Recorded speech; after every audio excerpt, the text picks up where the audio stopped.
BBA, BCA, BCom computer కోర్సులో 100% placement లభించే ఏకైక డిగ్రీ కాలేజ్ కూకట్పల్లిలోని ఐ3 డిగ్రీ కాలేజ్ 8367215215.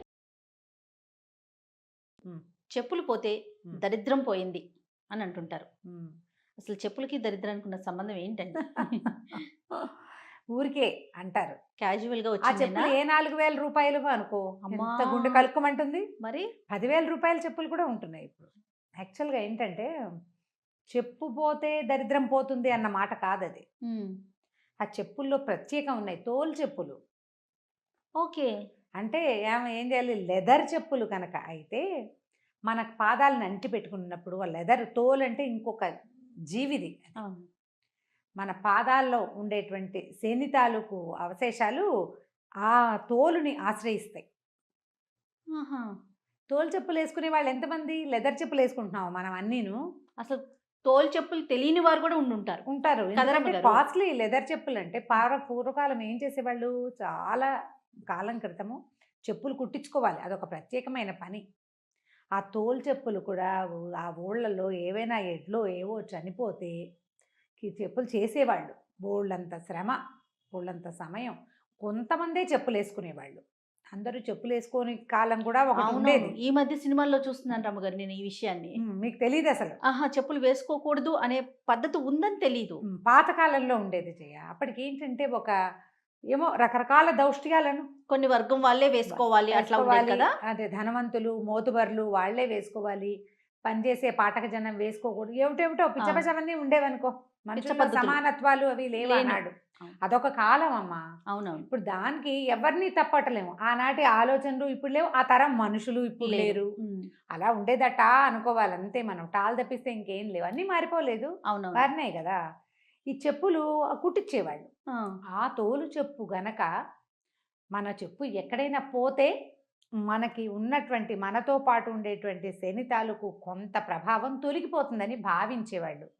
ఇప్పుడు మనం ప్లాస్టిక్ చెప్పులు వేసుకుంటాం, రబ్బర్ చెప్పులు వేసుకుంటాం, ఏవో హవాయి చెప్పులు వాటి పేరు. అవునవును. హవాయే కదా, అదొక అవును. రబ్బరు ప్లాస్టిక్ వాటితో తయారు చేయబడింది. ఈ చెప్పులన్నీ పోతే దరిద్రం పోయిందని నువ్వు అనుకోవడానికి వీల్లేదు. ఓకే. తోలు చెప్పులైతేనే అది మన నుంచి కొంత తొలగిపోయినట్టు.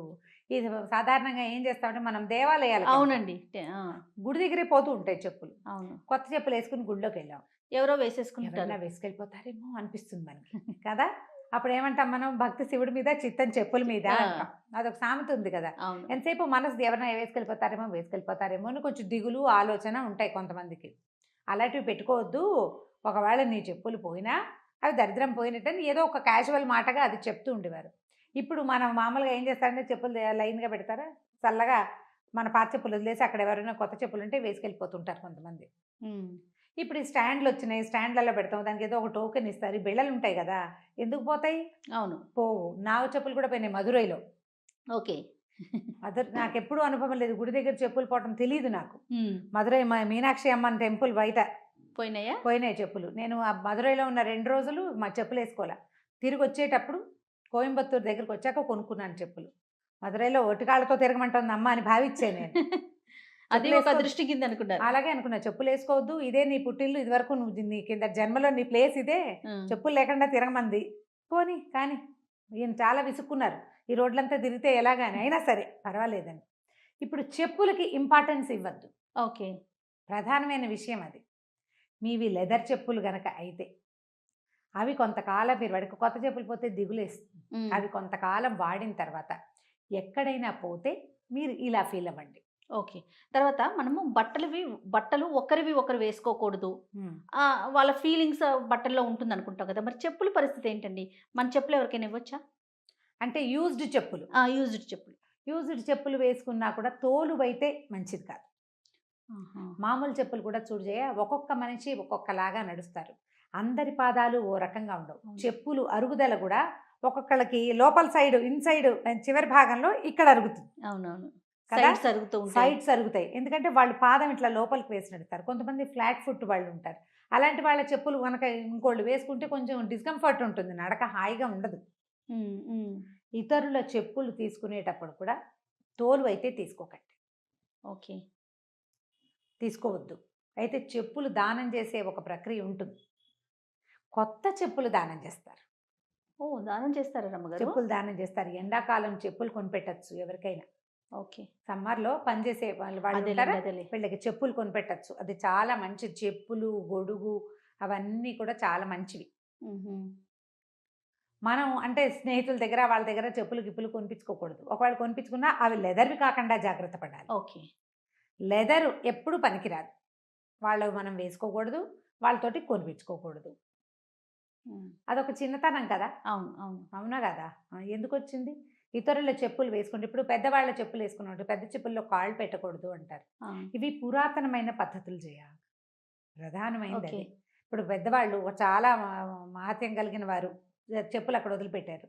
బాబు నా చెప్పులు అక్కడ ఉన్నాయంటే నేను తెస్తానండి అని మనం వెళ్ళామనుకో, చేత్తో పుచ్చుకుని వెళ్ళగలిగితేనే వెళ్ళు. తప్పు. కాలికి వేసుకుని వెళ్ళకూడదు. అవమానించినట్లు, పెద్దవాళ్ళని గౌరవించిన విధానం కాదు అది. ఆ చెప్పుల్లో కాళ్ళు పెట్టి వేసి తీసుకుని వెళ్ళి అక్కడ పెట్టి చేయకూడదు. అది వారి మీద గౌరవంతో నువ్వేం చెప్తున్నావు, నేను తెచ్చిస్తాను అన్నావు. అవును. నువ్వు చేత్తో వారి చెప్పులు పట్టుకోగలిగితేనే వంగు, అప్పుడు ఒప్పుకో. అవును. లేకపోతే రండి ఇక్కడికి వచ్చి వేసుకుందరు కానీ వాళ్ళనే తీసుకో. పాదుకులకి కూడా మంచి ప్రత్యేకమైన స్థానం ఉంది కదండి. కొన్ని డిఫరెంట్. పాదుక డిఫరెంట్ అండి. చెప్పులు వేరు, పాదుకులు వేరా? పూర్తిగా కాదు కదా రమ్మగారు. ఇప్పుడు అంటే నా ఉద్దేశం ఏంటంటే మనం చెప్పుల్లాగా వేసుకుంటున్నాం. మహర్షులు, గురువర్యులు వాళ్ళు పాదుకుల్లాగా వేసుకునేవారు కదా. దాన్నే కదా అలా వాడేవారు కాదా? చెక్కవి కదా అవి. అవి చెక్కవి, కరెక్టే. అవి చెక్కవి, ఎవరివి వాళ్ళవే కదా.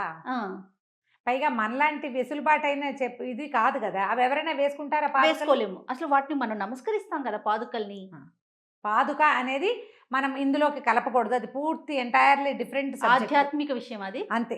ఓకే. దాన్ని వదిలేయాలి. అది ఇప్పుడు మనం వాడట్లేదు, మనకు ఇప్పుడు ప్రయోజనం లేదు. ఓకే. ఇప్పుడు పిల్లలవి ప్రతి సంవత్సరం చిన్నవైపోతూ ఉంటాయి వాళ్ళకి, పిల్లలు ఎదిగే పిల్లలకి. అవి మనం ఎవరికైనా ఇవ్వచ్చా? ఇస్తామంటే వాళ్ళకి ఇష్టమైతే తీసుకుంటారు. వాళ్ళ ఇష్టాన్ని బట్టి. వాళ్ళ ఇష్టాన్ని బట్టే. లెదర్ ఎవరివైనా తీసుకుంటే వాళ్ళ తాలూకు ప్రాబ్లమ్స్ తర్వాత వాళ్ళకి అంటుకునే ప్రమాదం ఉంటుంది అని ఖచ్చితంగా చెప్తారు. దానికి రెడీ అయిన వాళ్ళే తీసుకుంటారు.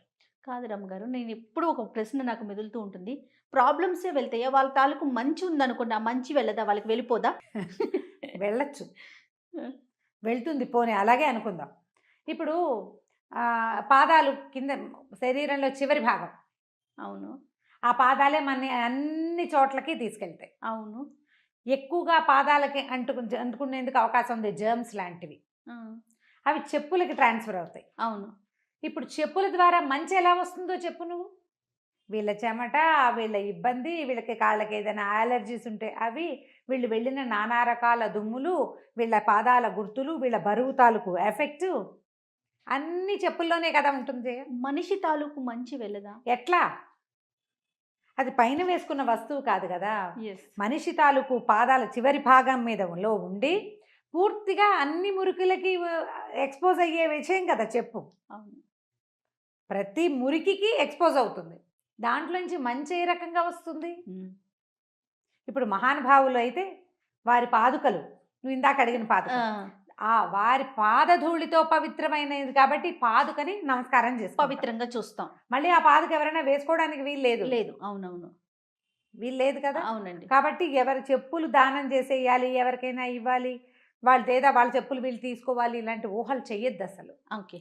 ఇప్పుడు వేరే అవకాశం లేని వాళ్ళు, కొంచెం పని మనుషుల పిల్లలు, పని వాళ్ళ పిల్లలు, వాకిట్లో ఎవరైనా పిల్లలు కనపడితేను ఇవ్వచ్చు, ఇచ్చేస్తాం అట్లా. ఇది దాన్ని దానంగాను అలా భావించద్దు, క్యాజువల్గా తీసుకోమంటారు అంతే. నేను చెప్పులు ఇచ్చాను లాంటివి అనబోకండి, మన శని వాళ్ళకి ఇచ్చినట్టు అయిపోతుంది. ఓకే. మీరు క్యాజువల్గా వదిలిపెట్టేయండి, చెప్పులు వదిలేసాం, ఎవరు తీసుకుంటే వాళ్ళు తీసుకుంటారు. అలా చేస్తే పర్వాలా. ఓకే. మనం వాంటెడ్లీ ఇచ్చి వాళ్ళు ఏమైనా బాగుంటే అది నా వల్లేనని భావించి ఇలాంటివి చేయకూడదు. దాన్ని దానం అనకూడదు అసలు. ఇది బాగుంది. ఇప్పుడు వాంటెడ్లీ ఇచ్చి వాళ్ళు ఏదైనా కొంచెం మంచి పరిస్థితిలో ఉంటే అది మన వల్లే, ఆ క్రెడిట్ అంతా నాదే అని మాత్రం భావించకూడదు కదా. ఇప్పుడు పిల్లలు చిన్నవైపోతాయి చెప్పులు, తర్వాత మనకు కనపడే వాళ్ళలో కొనుక్కోలేని వాళ్ళు ఎవరికో ఇస్తాము, వాళ్ళు వాడుకుంటారు. ఇప్పుడు దానివల్ల వచ్చేస్తుంది అనుకోదు. అసలు ఇప్పుడు లెదర్ వస్తువులే లేవు. పిల్లల స్కూల్ షూస్ కూడా లెదర్ కాదు కదండి, ఏదో రెగ్జిన్ లాంటి దేనితోటో చేసేస్తున్నారు. ఈ వాక్యం చెప్పబడింది కేవలం లెదర్ వాటికే. ఓకే. ఇది పురాతన కాలం నాటి మాట విషయం. ఇప్పుడు దీన్ని పర్టికులర్గా దాన్ని మనసులో పెట్టుకుని వీళ్ళకి తెచ్చుకున్నాం కాబట్టి మన ఒంటికి దరిద్రం వచ్చింది లాంటివి భావించకండి. ఓకే. అంత ఎక్కువగా ఆలోచించక్కర్లా ఈ విషయం మీద. నిజానికి పాతకాలపు విషయం ఇది. అసలు ఈ టాపిక్ తీసుకోవటానికి కారణం కూడా అదే రమ్మగారు. ఇది మ్మ్. పాతకాలం నాటి విషయం. అవును. దాన్ని మనం ఇప్పుడున్న పరిస్థితులకి అన్వయించేసుకొని వేసుకోవచ్చా వేసుకోకూడదా ఇలాంటి సందిగ్ధత ఉంటుంది. ఒక చిన్న అంటే అనుమానాన్ని నివృత్తి చేద్దాము అనే ఉద్దేశంలో భాగమే తప్ప ఇప్పుడు పాత ఫ్రెండ్స్ విషయాన్ని ఇప్పుడు ఎందుకు తీసుకున్నారని దయచేసి కామెంట్స్ అయితే పెట్టకండి. విషయం అర్థమవుతుందని అంతే. అంతే. రైట్ రామ్ గారు. మ్మ్. నమస్తే. నమస్తే.